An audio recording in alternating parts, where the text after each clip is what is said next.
வணக்கம். பிஎன்சியின் நேரலை செய்திகளை வழங்குவதற்காக நான் ஷாலினி மூர்த்தி. நான் கண்ணதாசன். விரிவான செய்திகளை பார்ப்பதற்கு முன்னதாக தலைப்புச் செய்திகளை பார்க்கலாம். நான் செத்தாலும் அதிமுக காரணாகத்தான் சாவேன். அதிமுக முன்னாள் அமைச்சர் ஜெயக்குமார் அதிரடி. 77 அடி உயர பிரம்மாண்ட ராமர் சிலையை திறந்து வைத்தார் பிரதமர் மோடி. கோவாவில் ராமாயண தீம் பார்க் கார்டனையும் அர்ப்பணித்தார். தூண்டிலில் மாட்டிய மீன் போல திராவிடர்களிடம் தமிழர்கள் சிக்கி உள்ளனர். நாம் தமிழர் கட்சி ஒருங்கிணைப்பாளர் சீமான் கிண்டல். தன்னை மறுக்கும் பெண்ணை கொலை செய்யும் அளவிற்கு தைரியம் அளித்தது யார்? பாஜக மாநில தலைவர் நயினார் நாகேந்திரன் கேள்வி. டிட்வா புயலின் தாக்கத்தால் தமிழக கடலோர மாவட்டங்களில் கனமழை தீவிரம். சனிக்கிழமை பள்ளி கல்லூரிகளுக்கு விடுமுறை அறிவிப்பு.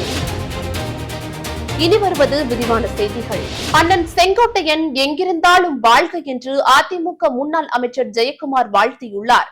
அதிமுகவிலிருந்து நீக்கப்பட்ட செங்கோட்டையன் தாவிகாவில் சேர்ந்தது குறித்து செய்தியாளர்கள் எழுப்பிய கேள்விக்கு பதிலளித்த ஜெயக்குமார், புலிக்கு வாளாக இருக்கலாம், ஆனால் எலிக்கு தலையாக இருக்கக்கூடாது என்று கூறினார். எனக்கு எப்போதும் ஒரே கட்சிதான்.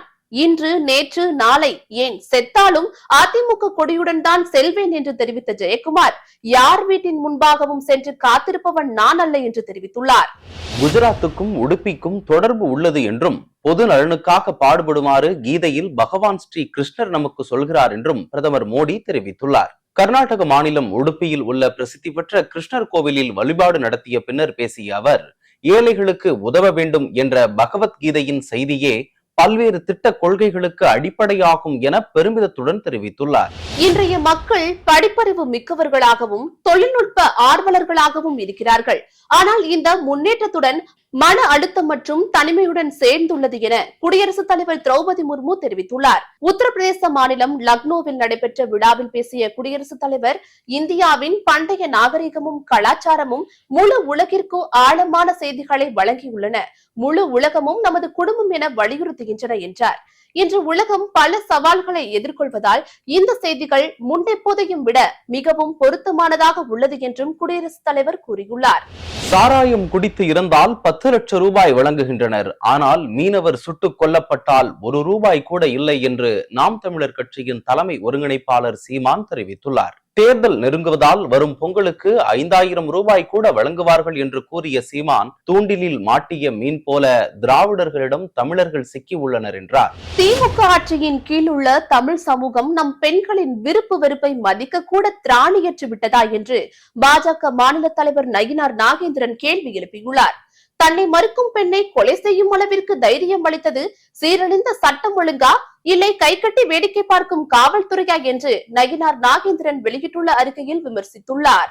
கனமழை எச்சரிக்கை காரணமாக முன்னெச்சரிக்கை நடவடிக்கையாக திருவள்ளூர் மாவட்டத்தில் உள்ள பூண்டி ஏரியில் இருந்து உபரி நீர் திறக்கப்பட்டுள்ளது. ஏரியிலிருந்து நீர் திறப்பு 200 கன அடியிலிருந்து 1000 கன அடியாக அதிகரிக்கப்பட்டுள்ளது. இதன் காரணமாக கொசஸ்தலை ஆற்றில் வெள்ளப்பெருக்கு ஏற்பட்டுள்ளதால் ஆற்றங்கரையோரம் வசிக்கும் மக்களுக்கு வெள்ள அபாய எச்சரிக்கை விடுக்கப்பட்டுள்ளது. புதுச்சேரியில் சிபிசிஐடி போலீசார் நடத்திய அதிரடி சோதனையில் 40 கோடி ரூபாய் மதிப்புள்ள போலி மருந்துகள் பறிமுதல் செய்யப்பட்டன.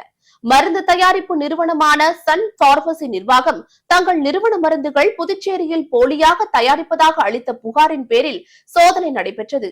போலி மருந்து தயாரித்த 3 குடோன்களை சீல் வைத்த அதிகாரிகள் பறிமுதல் செய்த மருந்துகளின் மாதிரிகளை ஆய்வுக்கு கொண்டு சென்றனர்.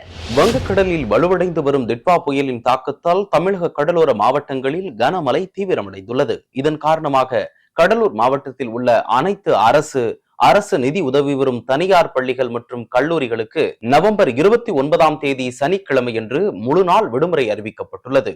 இது மாணவர்களின் பாதுகாப்பை உறுதி செய்யும் முன்னெச்சரிக்கை நடவடிக்கையாக எடுக்கப்பட்டுள்ளதென மாவட்ட ஆட்சியர் தெரிவித்துள்ளார். ஆசியாவிலேயே உயரமான ராமர் சிலையை இன்று பிரதமர் மோடி திறந்து வைத்தார். கோவாவில் ஸ்ரீ சமஸ்தான் கோகர்ண ஜீவோத்தோ மடத்தில் 77 அடி உயர வெண்கல ராமர் சிலை நிறுவப்பட்டுள்ளது. மேலும் மடத்தால் உருவாக்கப்பட்ட ராமாயண தீம் பார்க் கார்டனையும் பிரதமர் மோடி திறந்து வைத்துள்ளார்.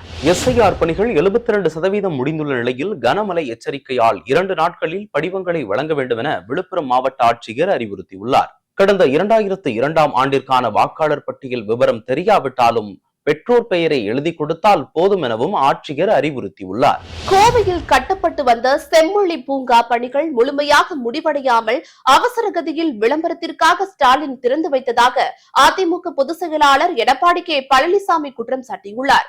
70% பணிகள் மட்டுமே முடிவடைந்துள்ளதாகவும் எந்தவித அடிப்படை வசதியுமே செய்யாமல் பூங்கா திறக்கப்பட்டுள்ளதாக கோவை மக்கள் குற்றம் சாட்டியுள்ளதாகவும் எடப்பாடி கே பழனிசாமி வெளியிட்டுள்ள அறிக்கையில் குறிப்பிட்டுள்ளார். நீங்கள் போலி வேஷம் போடாதீர்கள் என்று அதிமுக கவுன்சிலர்களிடம் வாக்குவாதத்தில் ஈடுபட்டதால் பரபரப்பு நிலவியது. இதனையடுத்து கூட்டத்தில் இருந்து அதிமுக கவுன்சிலர்கள் வெளிநடப்பு செய்தனர். ஆதாருடன் இணைக்கப்பட்டுள்ள மொபைல் எண்ணை வீட்டில் இருந்தபடியே மொபைல் செயலி மூலம் மாற்றிக்கொள்ளும் வசதி வரவுள்ளதாக ஆதார் ஆணையம் அறிவித்துள்ளது. ஆதார் மையங்களில் இனியும் வரிசையில் காத்திருக்க வேண்டிய அவசியம் இல்லை எனவும் ஆதார் ஆணையம் சமூக வலைதள பக்கத்தில் குறிப்பிட்டுள்ளது. அம்மாவின் அரசு கோவை விமான நிலையத்தை விரிவாக்கம் செய்வதற்கு தேவையான நிலம் கையகப்படுத்தப்பட்ட நிலையில் அந்த திட்டத்தை திமுக அரசு கிடப்பில் போட்டுள்ளதாக புரட்சி தமிழர் எடப்பாடியார் குற்றம் சாட்டியுள்ளார். அம்மாவின் அரசு கொண்டு வந்த பல திட்டங்களை கைவிட்டுவிட்டு எடுத்தேன் கவிழ்த்தேன் என்று செயல்படுவதாகவும் புகார் கூறியுள்ள புரட்சி தமிழர் எடப்பாடியார் ஸ்டாலினின் திமுக அரசிற்கு 2026ஆம் ஆண்டில் நடைபெறவுள்ள சட்டமன்ற பொதுத் தேர்தலில் கோவை மாவட்ட மக்கள் தகுந்த பாடம் புகட்டுவார்கள் என்றும் தெரிவித்துள்ளார். திருப்பூர் மாவட்டம் அவிநாசி அருகே அரசு பள்ளி சமையலர் பாப்பாள் மீது நிகழ்த்தப்பட்ட தீண்டாமை வன்கொடுமை தொடர்பான வழக்கில் பெண் உட்பட 6 பேர் குற்றவாளிகள் என தீர்ப்பு அளிக்கப்பட்டிருந்த நிலையில் 6 பேருக்கும் தலா 2 ஆண்டு சிறை தண்டனையும் 5000 ரூபாய் அபராதமும் விதிக்கப்பட்டுள்ளது. இந்த வழக்கில் குற்றவாளியாக சேர்க்கப்பட்டிருந்த 35 பேரில் 4 பேர் உயிரிழந்தனர். மீதமுள்ள 31 பேர் மீதான வழக்கு விசாரணையானது நடைபெற்று வந்த நிலையில் இந்த வழக்கில் தீர்ப்பளிக்கப்பட்டுள்ளது. தமிழக ஆளுநர் RN ரவியை தீவிரவாதி என்று அழைக்கும் அளவிற்கு கீழ்த்தரமாக நடந்து கொண்டுள்ளார் என்று சபாநாயகர் அப்பாவுவை பாஜகவின் தேசிய செயற்குழு உறுப்பினர் அண்ணாமலை கண்டித்துள்ளார். கடந்த 2022ஆம் ஆண்டு கோவையில் நடந்த கொடூரமான தற்கொலை குண்டுவெடிப்பை அப்பாவு மறந்துவிட்டாரா என்று கேள்வி எழுப்பியுள்ள அண்ணாமலை பாஜக அலுவலகங்கள் மற்றும் பாஜக நிர்வாகிகளின் நிறுவனங்கள் மீது பாப்புலர் ஃப்ரண்ட் ஆஃப் இந்தியா குண்டர்கள் பெட்ரோல் குண்டுகளை வீசியதை அவர் மறந்துவிட்டாரா என்றும் கேட்டுள்ளார். பார்க்கிங் படத்தை இயக்கிய ராம்குமார் பாலகிருஷ்ணன் சூப்பர் ஸ்டார் ரஜினிகாந்தின் 173வது படத்தை இயக்கப் போவதாக தகவல் வெளியாகியுள்ளது. ரஜினி படம் என்பதால் ராம்குமார் பாலகிருஷ்ணனுக்கு 10 கோடி ரூபாய் சம்பளம் கொடுக்க ராஜ்கமல் பிலிம்ஸ் நிறுவனம் முன்வந்திருப்பதாக கூறுகிறார்கள். இந்த படத்தின் அதிகாரப்பூர்வ அறிவிப்பு ரஜினியின் பிறந்த நாளான டிசம்பர் 12ஆம் தேதி வெளியாகும் என்றும் சொல்லப்படுகிறது. தாவேக தலைவர் விஜயின் அரசியல் வருகைக்கு நடிகர் கார்த்திக் வரவேற்பு தெரிவித்துள்ளார்.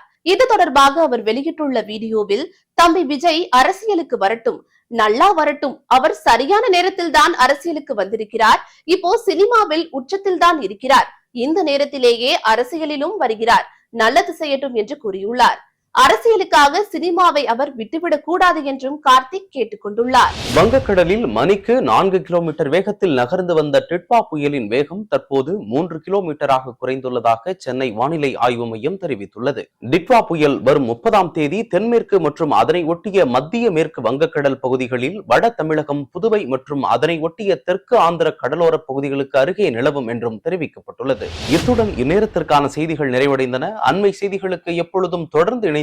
இது உங்கள் BNC டைம்ஸ். நன்றி, வணக்கம்.